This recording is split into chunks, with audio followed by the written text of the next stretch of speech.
Ladies and gentlemen, it's time to welcome our next speaker, who is going to speak about the symbiotic relationship, unveiling the vital connection between customer experience and customer loyalty. And for the same, I would like to introduce the speaker. Mr. Jayant Jain is a stalwart in consumer rights and an esteemed expert in customer experience.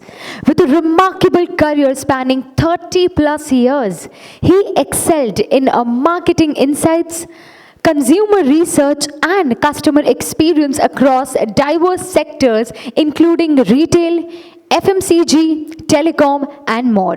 Jayant has contributed significantly to the evolution of CX from customer satisfaction to customer experience and success. He currently serves as a Vice President, Marketing and Customer Services, Head of Loyalty and Shopper Insights at Reliance Retail Limited. Mr. Jayant is also a former president of the Market Research Society of India and has been a technology advocate in sectors like retail. His journey has encompassed both corporate roles and also successful entrepreneurship, collaborating with renowned companies worldwide. Ladies and gentlemen, join me in welcoming Mr. Jayant Jain, Vice President, Marketing and Customer Services, Head Loyalty and Shopper Insights from Reliance Retail Limited. Let's have a huge round of applause. And sir, thank you for your patience. Thank you so much. Thank you.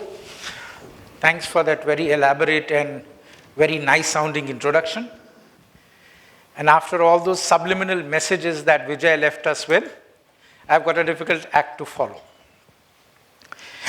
So, you're all experts in your area. Most of you have mastered how to manage customer experience. You also handle a lot of loyalty work. And it's very difficult to really come and preach to the converted what you need to do.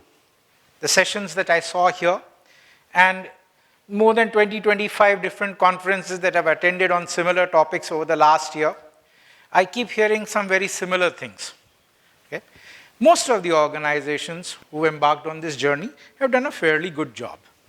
So all of you are fairly successful in ensuring that you've kept your customers fairly happy. Okay? Now, question is, what is it that you set out to do? This buzzword of consumer experience that we've been hearing for the last few years is not really a new concept.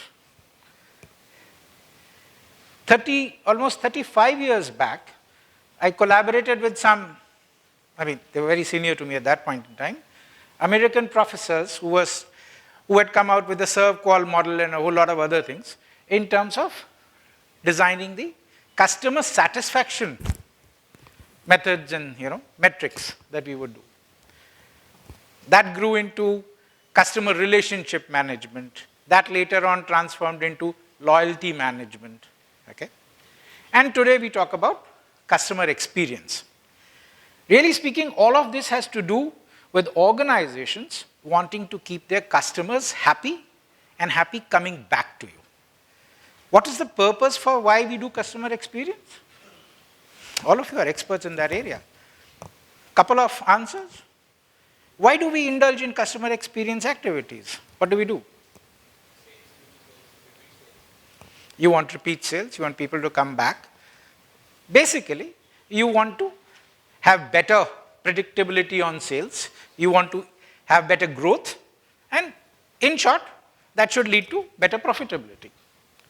That's what the organizations got into for. Not as a favor to the customers. It's necessary for our survival. Whatever we do here is for ourselves as organizations. But so many of us, we think that we are doing this for the benefit of the customer. The customer is benefiting from all of this. Slightly problematic concept here.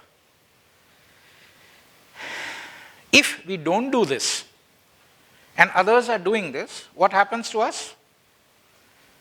We don't survive. We are not profitable. We don't survive. But thankfully, all of you do that, and all of you are fairly successful in doing it. Now, in this very success are hidden roots of failure. Why? You're all very successful in ensuring that your customers get a good experience today. Mark my words, in this very success are hidden roots of future failure. I'll explain that later. What do you do about customer experience today? What is customer experience to most of us? To ensure that we get our transactions with our customers right. That we ensure that we provide them the right information, the right product, we deliver things to them. We ensure that across different touch points, multi-channel, we ensure that the customer gets to hear and see the same thing. Okay? So, if you go back to Vijay's words, somewhere, subliminally, we've understood that if we ensure uniformity, we ensure less number of errors, process efficiencies, proper deliveries, that's what means. That is what will ensure that our customers remain happy. All of us are doing this. And the only way that we differentiate today is in terms of communicating it. Most of you are simply using very similar backend. The tech end at the back is very similar. You're utilizing virtually similar software, similar tech support to deliver virtually the same kind of customer experience to all your customers. Now, are your customers different from his customers? Do you have an overlap? Yes. We are virtually talking to the same customer. All of you are also customers. For a second, forget that you are professionals and all those designations in different areas that you carry. First and foremost, you are a human being, and second, you are a consumer. You all consume things. Now just remember, just try and go back and think, what kind of experience have you had?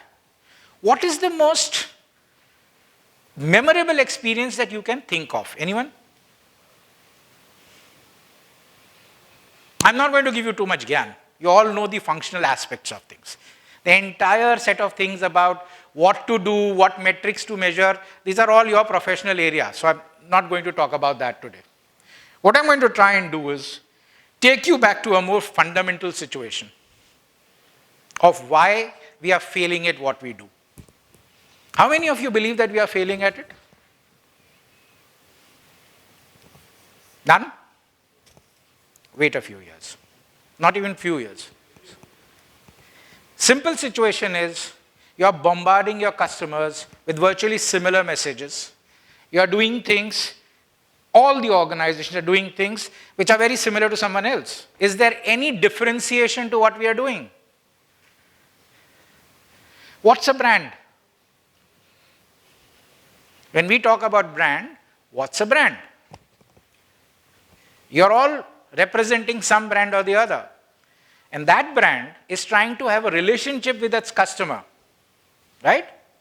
That's what customer experience is supposed to deliver. You are trying to have a relationship with them. And then when you have a long-term relationship, you try to reward those customers. That's loyalty. Loyalty rewards. Right? All of you got some sort of a loyalty program. What is it that you're giving back to the customer? Anyone wants to hazard a guess? What do you do? Your customer comes to you, she buys from you, she comes back, whether it's a service or a product, she's with you for some time. Okay? As a brand, somebody was saying that in one of the panels earlier, a brand is actually a promise. Okay? A brand is like a virtual human being. It's a promise of what it will deliver, of what it will give you as a customer. When you go to a brand, you expect something. So it's an expectation that you go with. If that expectation is met, you are okay, you are happy. If that expectation is exceeded, you will be happier. Okay? That's where we go towards talking about customer delight.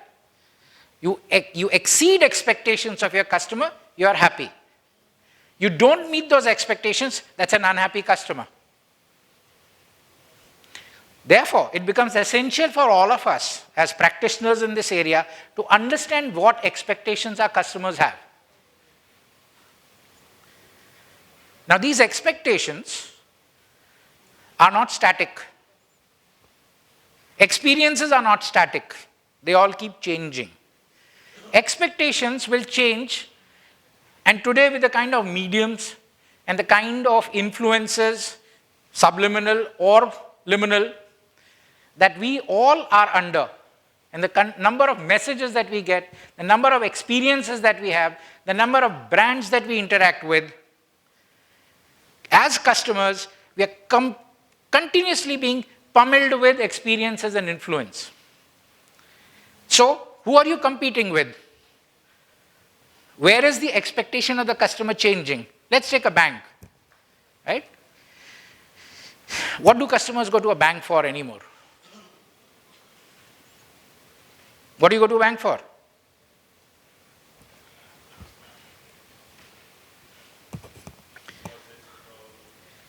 That's financial transactions, right? Do you need to go to a bank branch for that? Those of you who are old enough like me to still want to go to a branch, why do you go to a branch for? Normally, I tend to be the oldest person in the room these days.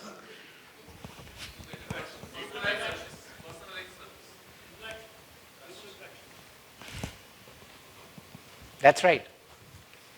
Almost everything else can be done from a remote location or from an ATM. I mean, getting a physical cash is there at the ATM.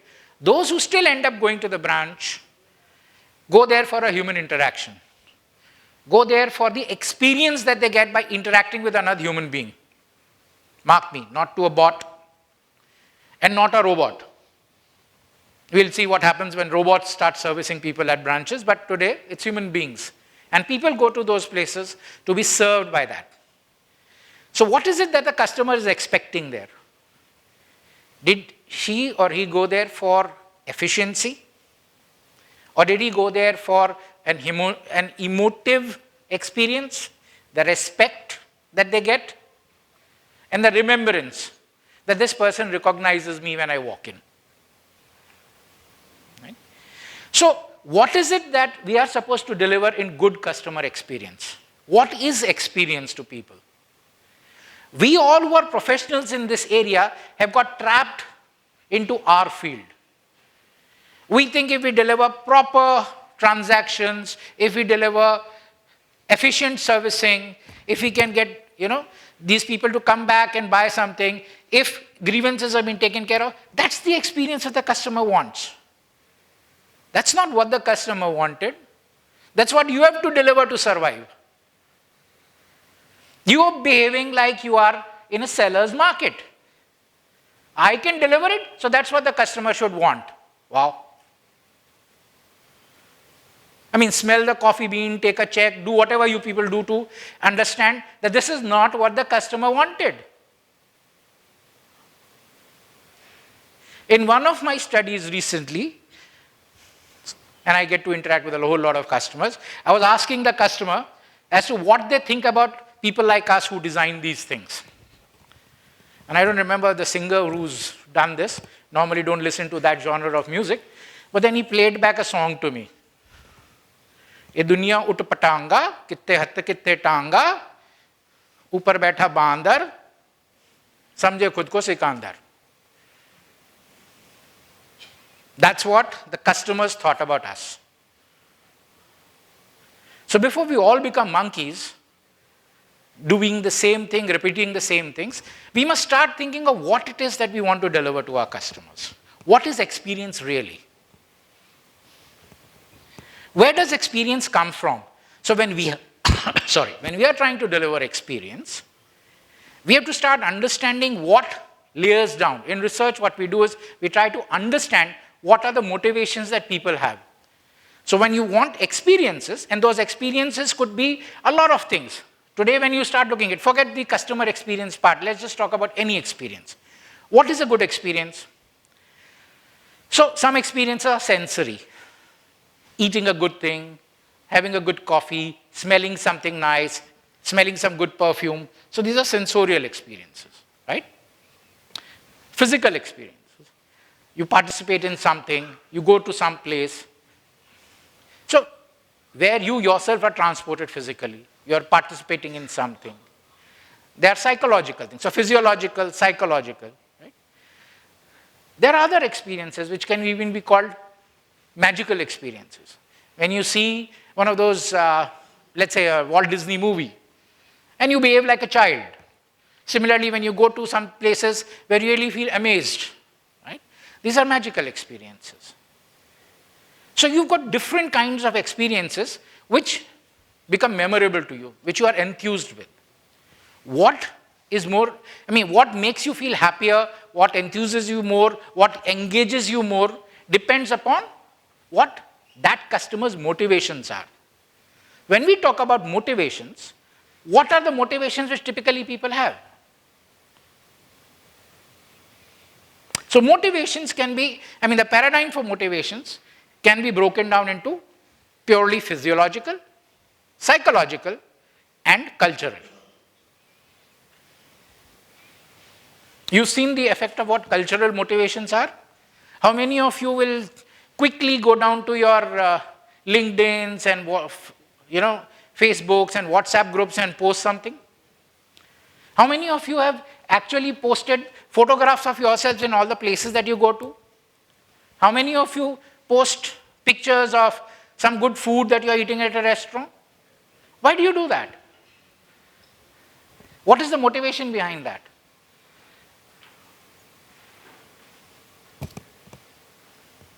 All of us, while we were studying in management courses and studying marketing, understood or learnt about Maslow's need hierarchy. Right? So Maslow's need hierarchy, what was it? That basically wanted to say something?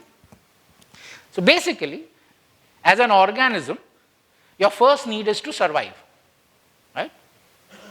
So you survive, you need basic roti, kapda, makan. Now most customers in decent societies like ours, let's not talk about the very underprivileged, but most people have managed to reach the level of ensuring that roti, kapda, makan is there, they survive. Nobody's going to eat them up. So all the subliminal tigers that Vijay showed you, they're still not coming to eat you up. Where do the tigers come to eat you up? What is the next stage in the hierarchy? Social acceptability. And those are the motivations which a whole lot of customers today are into. You want acceptability from your peer group. You want respect within society, right? Which is what a whole lot of our customers are striving towards. So when we design loyalty rewards or experiences, do we remember this? And above this was something that in Maslow's hierarchy was about self-actualization. Now, interestingly, his self-actualization today transforms into a very different way that people react to it, or people are achieving that. You must have heard that a lot of companies today talk about purpose, right? So that purpose could be social, it could be environmental, it could be anything good. What do people today want to connect with?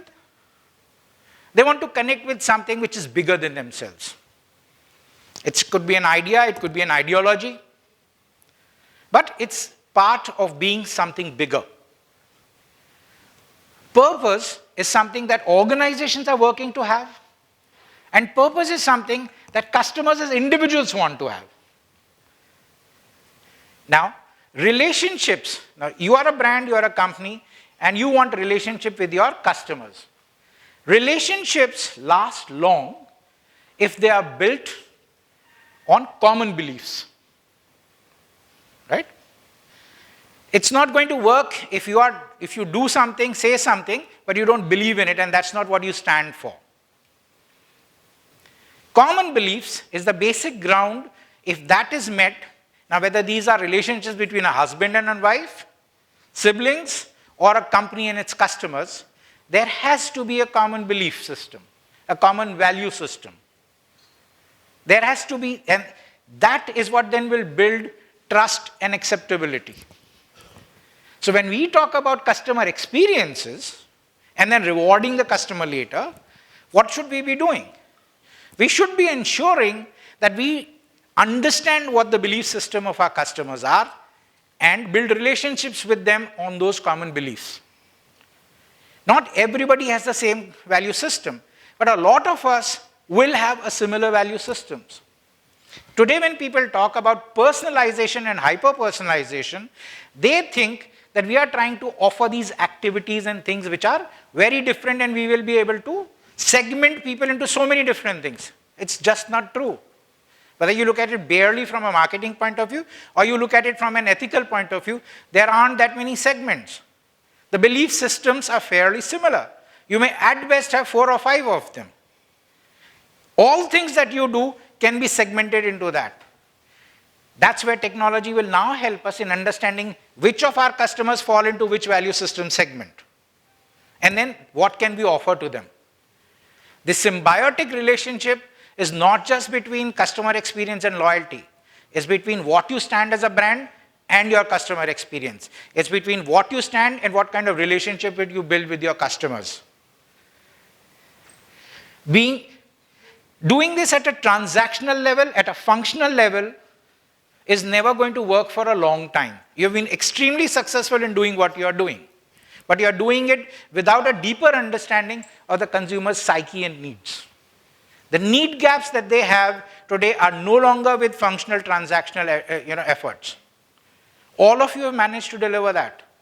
Because if you didn't deliver process-based efficiency, you'd be out of the market. That's part of the hygiene today. So most organizations today deliver that. Where are you going to differentiate? How do you differentiate? And that's where you'll have to think back and start looking at this entire thing. How do I cater to the basic needs at an evolutionary level, at the belief level, at the value system level for my customers? Designing the kind of experiences that they need to have is also based on that. Trying to offer discounts to somebody or 2 paisa per 100 rupee or 2 rupee per 100 rupee values is not something that's going to keep your customers coming back to you. All of you know why you want your customers. All of you know why you want loyalty to work. Right? But what is it that will work with them on a long-term basis? Just as he was explaining, there are some things which go into short-term memory, some things which go into long-term memory. If you are there in the long-term memory of your customers by evocative experiences, then that customer is with you for a far more longer term. He or she will forgive you many sins. But if you don't do that, and you only enter short-term memories, then some other experience that they have at a competitor or at some other place, that keeps overriding that. All the effort and the money that you spent in giving them that experience has been overwritten by someone else.